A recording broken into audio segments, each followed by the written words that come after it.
তাদের উপর অনেক দায়িত্ব। আমাকে আল্লাহ সুযোগ দিয়েছেন বেশ কয়েকটি সংসদ দেখার।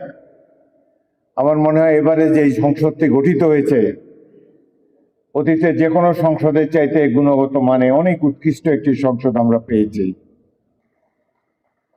এই সংসদে বিশেষ করে নারী সংসদ সদস্য যারা, এরা অত্যন্ত শিক্ষিত। এদের মধ্যে ডাক্তার, ইঞ্জিনিয়ার, ব্যারিস্টার, প্রকৌশলী সব ধরনের শিক্ষিত প্রতিনিধিরা রয়েছেন। একইভাবে জাতীয় সংসদে যারা সরাসরি নির্বাচিত হয়ে এসেছেন তারাও একটি সুষ্ঠু নির্বাচনের মাধ্যমে নির্বাচিত হয়েছেন। প্রকৃত জনপ্রতিনিধি এরা।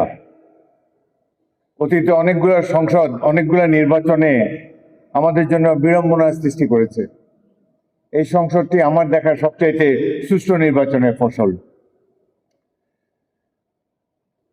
যে জন্যে রক্ত দিয়েছে, যে জন্য জীবন দিয়েছে জুলাই যোদ্ধারা, তাদের সে স্বপ্ন বাস্তবায়ন করার দায়িত্ব প্রধানত এই সংসদের। আশা করি আমরা সবাই মিলে এই দায়িত্বটি সুচারুভাবে পালন করতে সক্ষম হব। আজকে